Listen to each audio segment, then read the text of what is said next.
Hello and welcome or welcome back. This is going to be the Daily Dharma, a bit of an extension. I've put all of the cards back away from today's reading.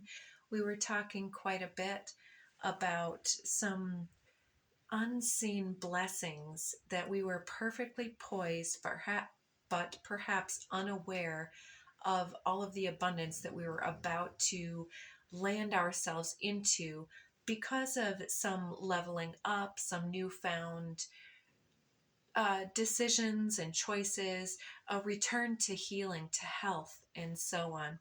And so I wanted to see what else would like to come forward today and get a few more messages. So let's take a moment, open up, sync up our energies, take a deep breath,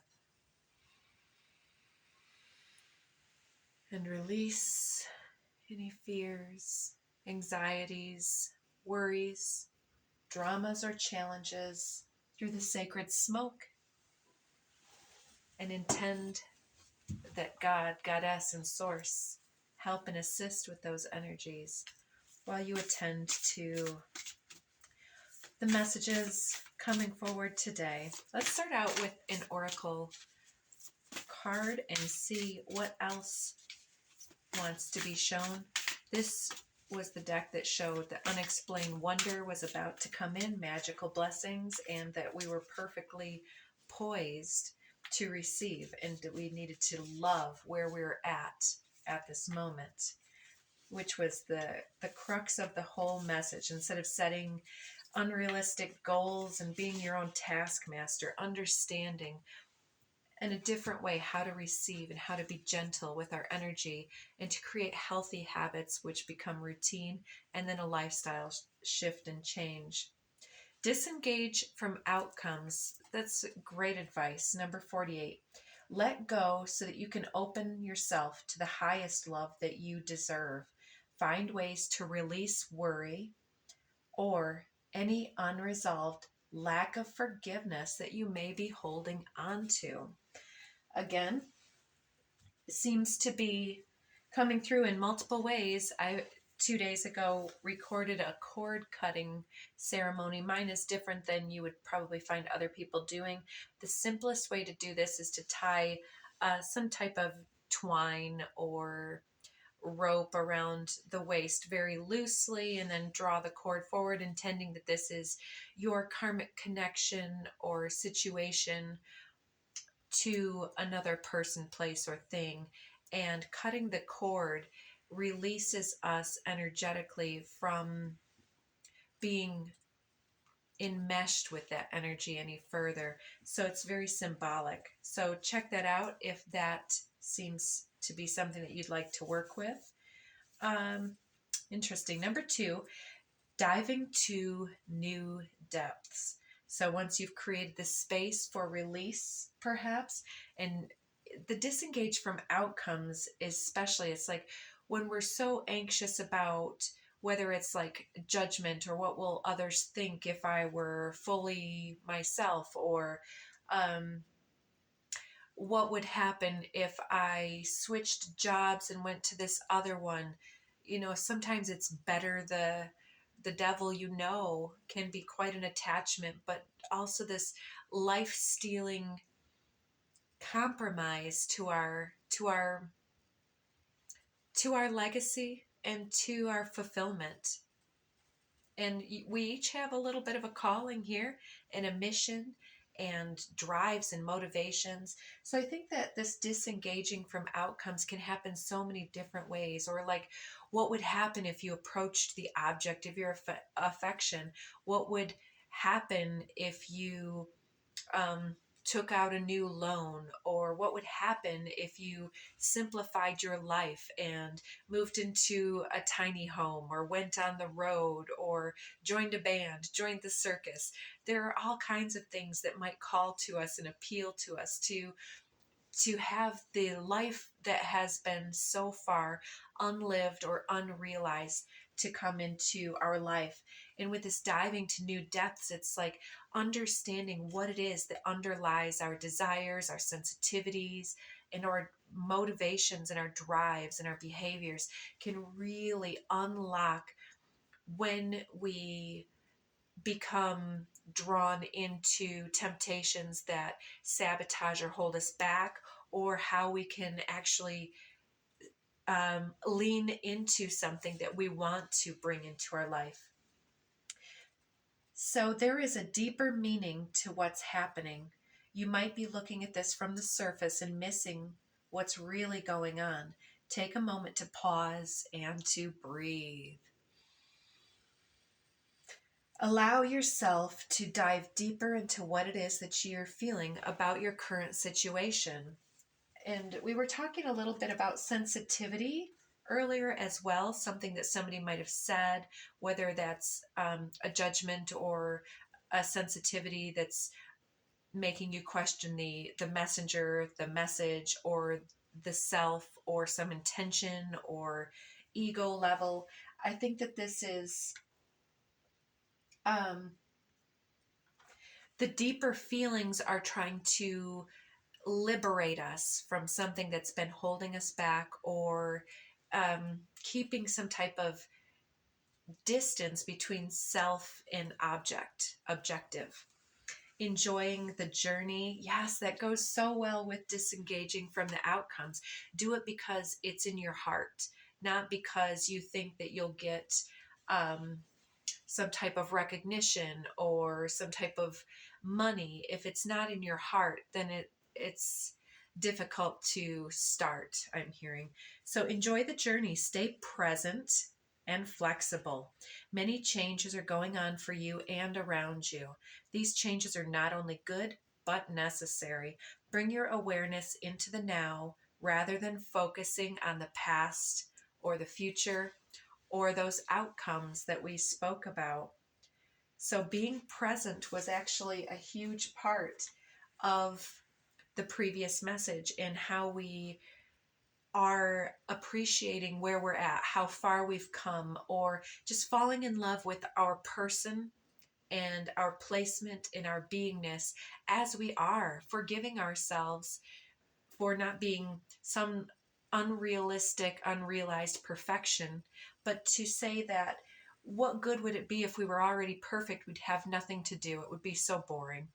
Life is about the journey. And so the more that we can say, well, why would I then spend the journey stressing out about not being at the end point? The end point's at the end for a reason, so that we can get excited about it, so that we can get ourselves prepared to receive, so that we can align with something, so that we can discover the shifting, changing sands of time and how that changes us. It changes the object and the objective, and it shifts and changes. And the more that we can flow with that, the more that we're like engaged in a playful nature, in this divine dance with the universe, and being excited like a kid on Christmas morning, if that's something you celebrate, and their eyes are lit up. They don't know what magic to expect, but they have some ideas.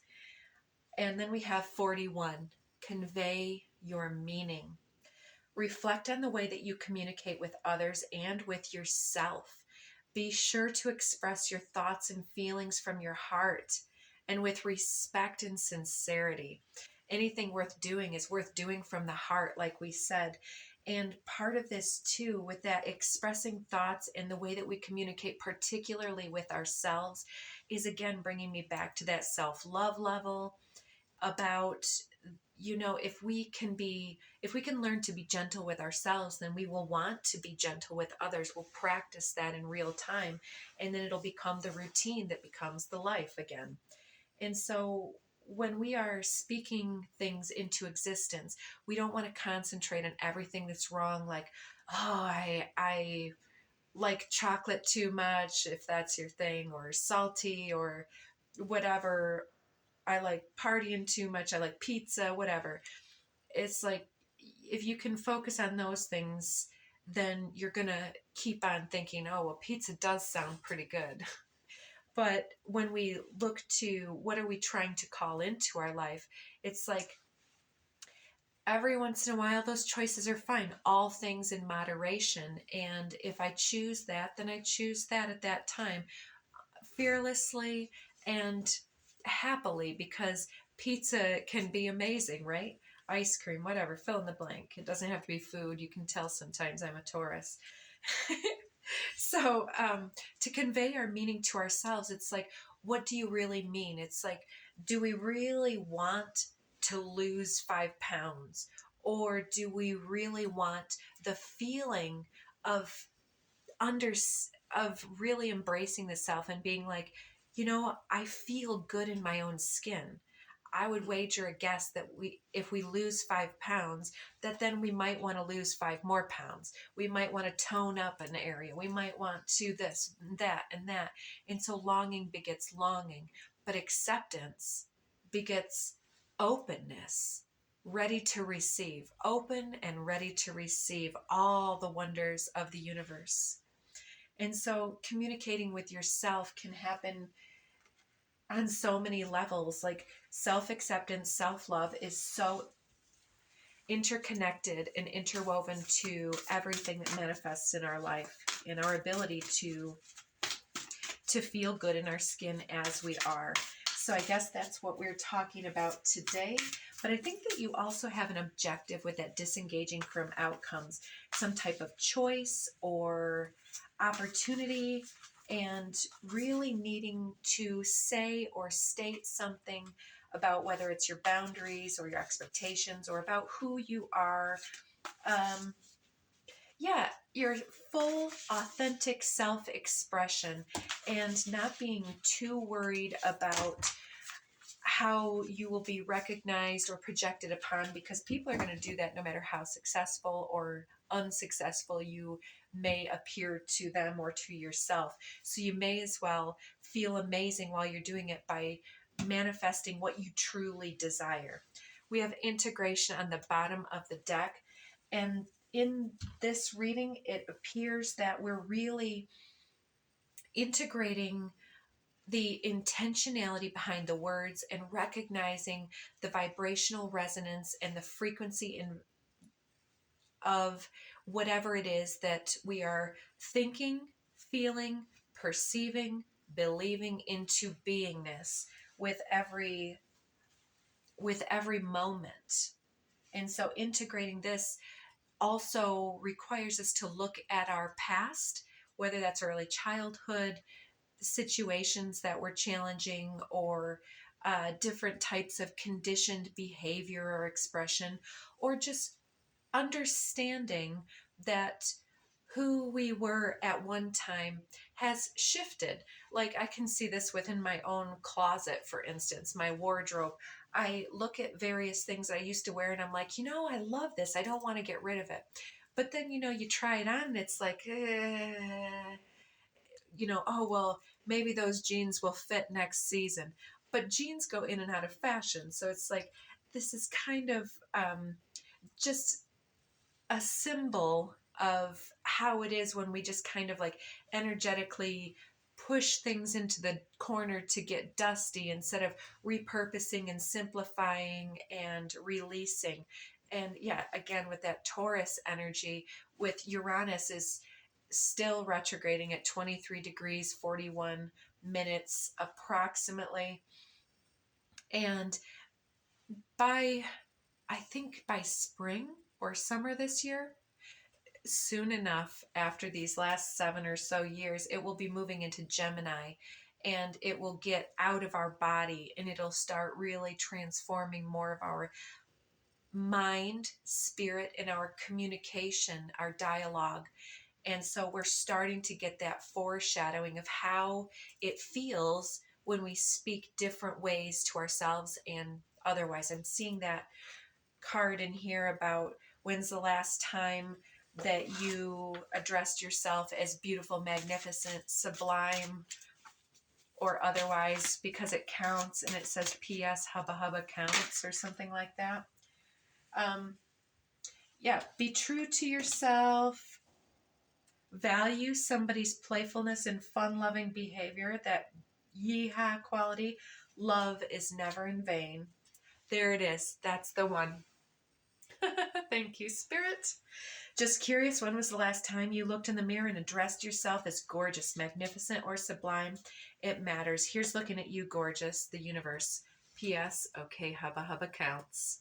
Honor thyself with every word, thought, or boundary that you set or fear to set. Honor thyself and be true to yourself. You may not ever understand what it is that's going on in their life, but you can always figure out what's going on in yours. Tally ho, the universe. Yeah, you might not know now, again, but you will. And in the previous reading, we had the unseen coming through. It's like, yeah, you don't know what other people's intentions or beliefs about you are. So do it for yourself. And that's not being selfish necessarily, but we're here to be self-focused and then to offer that and share that forward. And I'm hearing some old country song, if you got to stand for something or you fall for anything. Yeah, you might not know it now, but you will. Don't be misled. Think of somebody very, very special to you and feel yourself bursting with love for that person. I always have to change this card.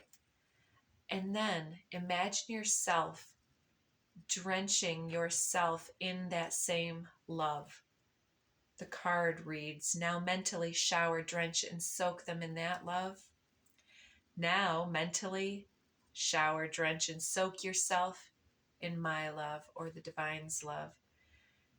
Now feel it always, the universe. Yes, there's something here about you might not understand the implications of that. You might fear the worst, but don't be misled. Don't be fooled by the players, and don't be fooled by yourself or any type of lower and self-speak. There's no one more lovable nor loved than you, and I know everyone. Precious, the universe. And I always kind of silly see that precious with the ring on, isn't it called the ring with the hobbits? I don't know. Anyways, I wasn't a big fan of that. Sorry, guys. Vulnerability under the deck. Yes, we're being very vulnerable with some type of self-expression. It's like we might not know now what would lie ahead, but when we do it for ourselves, we glow differently. We show up differently. People are like, damn, I respect you differently. I see you. I honor you. And then they trust you more because you're more authentic. Yes, freedom. This keeps coming up. It came up earlier with liberation. Dragonfly. There's a very huge transformation. And I'm seeing how orderly the bubbles are around this. It's beautiful, like the web of life speaking through the core of you. And it's like you have no idea the transformation that's about to transpire when you just put yourself out there in this whole beautiful, new, unprecedented way. And it starts by looking in the mirror and being affirming and self-loving and setting boundaries with other individuals. And it doesn't have to be, setting boundaries doesn't have to be mean. It doesn't have to be selfish. It doesn't have to be anything that you're afraid of.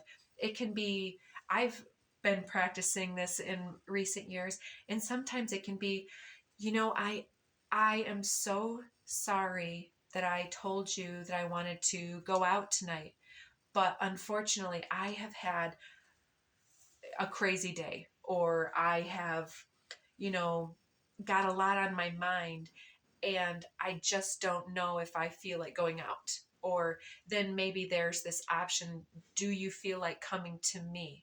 Or do you feel like doing something different that doesn't require us to go out and put a brave face on?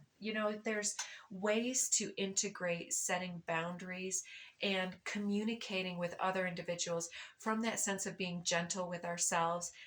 And other people don't always have that ability to communicate with us. And so sometimes we need to not take it personally if they don't understand how to communicate boundaries in a gentle fashion. Sometimes things get lost in translation. With freedom, ooh,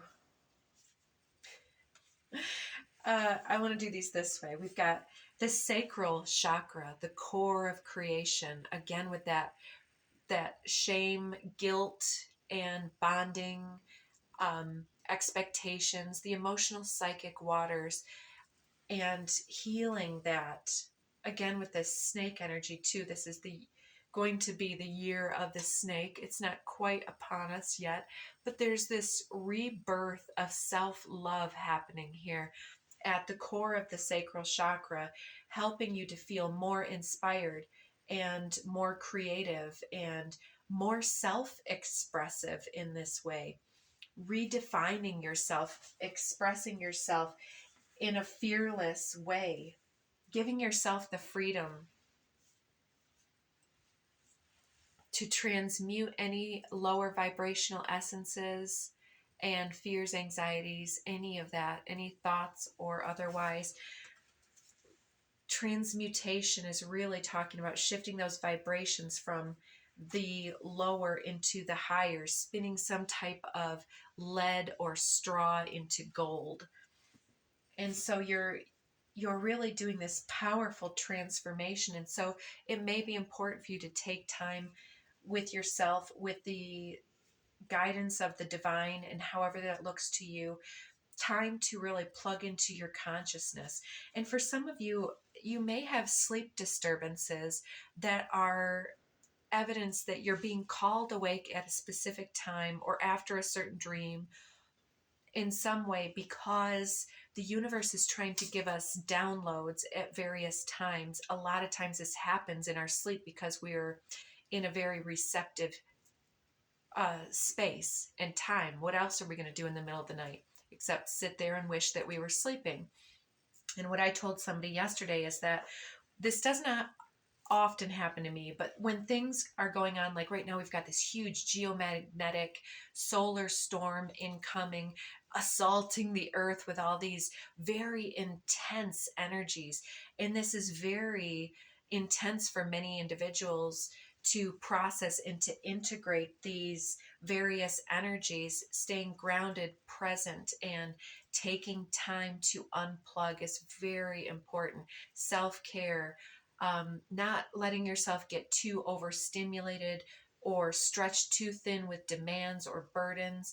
It's important to set aside time, space, to integrate all of this, because these are your divine gifts looking you in the mirror. And the last card that got me so excited, look at this radical expansion happening here.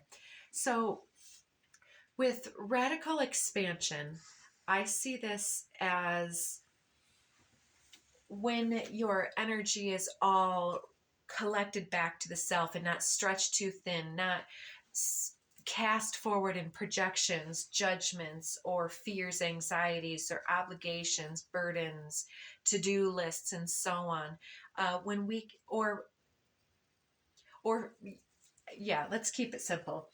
When we're not scattered and fractionalized in our energies, fragmented all over the place, when we're really allowing ourselves to settle into our energy and recollecting that chaos energy can be transmuted into creative juices and inspiration. So whether you choose to take your self-care time only for things that are like body work, breath work, meditation, healthy habits, or whatever, or if you actually take time to, particularly if you have some unsettled energies, you can do something like meditative in motion, like writing, journaling, drawing, listening to music, creating music, singing, gardening. There's so many things.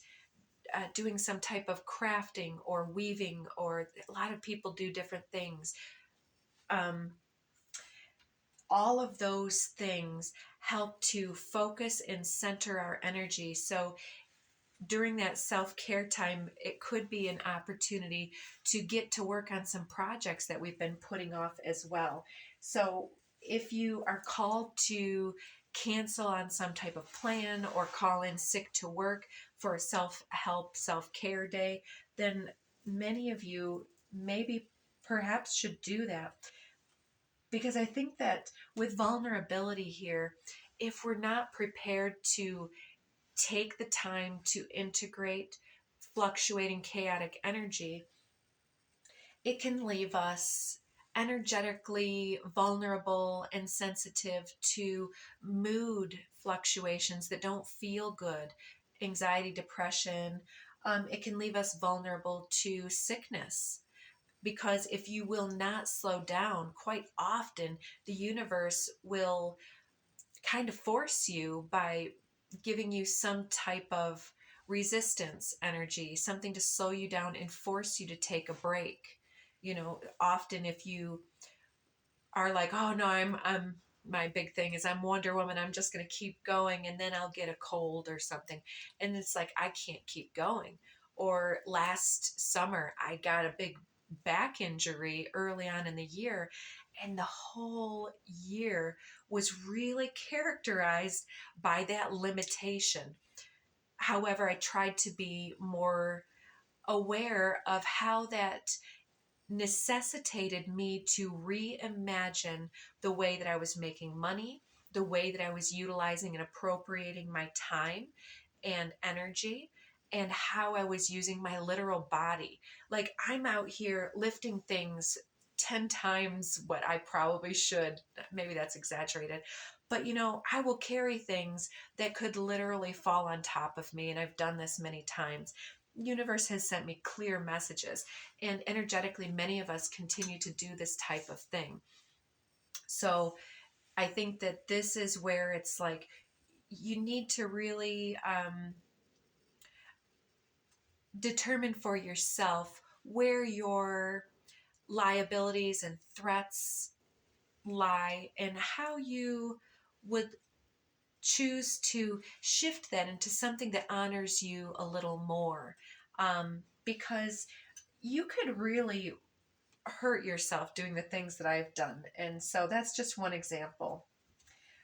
But yes, okay, under this, I'm splitting the deck now to Journey to Wholeness. I don't know if I have to censor this, but YouTube doesn't appreciate it, so I'll just do that. It's that chakra rainbow again. Journey to Wholeness. Yes, I think that the journey to wholeness is like this passage through this rite of passage through this portal keeper we had yesterday, and then this point of expansion. It's like the journey to wholeness is like through the center of the heart and through the realization of our own value and worth and honoring thyself. Then things start to honor us in return.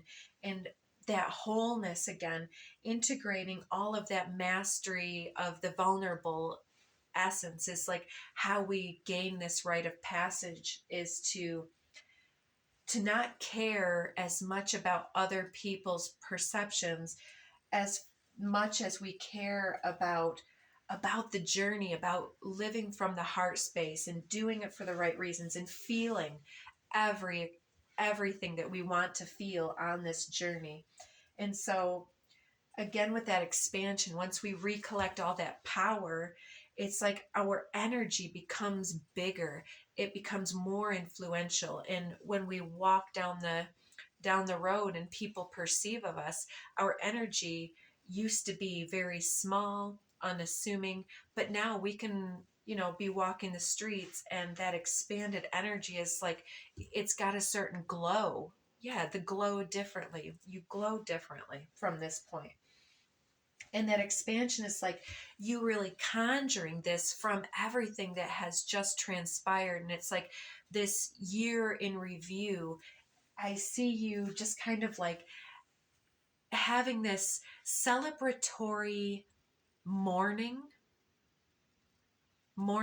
meaning both in the morning time, as well as like grieving the good, bad, and indifferent expectations and hopes for the year past, and doing it with a sense of playfulness and good humor. It's like, yeah, well, again, with I thought I'd lose those 5 pounds, or I thought I'd be living my dreams by now, but you know, alas, here I am just being a human and just being on this journey to happiness, you know, and letting that simple journey be enough for the moment.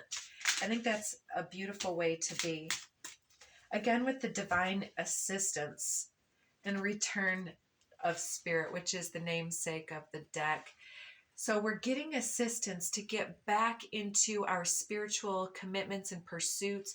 We're getting back into our spiritual practice, our meditative practice, and yeah, somehow getting back into our essence, back into our power. Like that thought of better the devil you know, with the job that has been going on versus going off in a new direction because your heart calls you. It's like, I feel with this return of spirit, it's like, you know, it's very boring and depleting to live somebody else's expectations.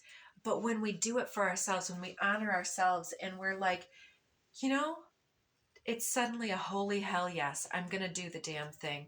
And then we just go do it. It's like, it creates this giddiness. Maybe a little bit of anxiousness, but it's anxious excitement. It's hope. It's a little bit fearful. But if you're not fearing a little bit, are you even living? Are you even daring greatly enough to get that excitement, to get that little bit of adrenaline that says, you know, I am alive. I do dare greatly to try to be more and better than yesterday. And I think that it takes a lot of courage and vulnerability to be like, hell yes, it's time. I'm going to give myself permission to be everything that I ever wanted to do and be. There's that commitment to spirit. Yes. You're getting assistance because of your commitment to spirit, and your alignment with your own healing is enough. You don't have to be anything greater except as whole as you can be, because that's how you are the best and biggest blessing for everyone, every person, place, and thing that you interact with. Anything further while we clear up this message? Prayers and divinity. Yeah, your prayers are being answered, and that was the card that came out in the previous reading. Ooh, and underneath the split says sexuality. So that's interesting. So a return. Oh, yes. Prayers manifest. You are gifted. You're being gifted with the answer, the manifestation of your prayers, and a return to this sensuality, this essence of yourself where you're very tapped in, tuned in, and turned on, as the Abraham Hicks channelings will say. Any last thoughts here? Soul journey.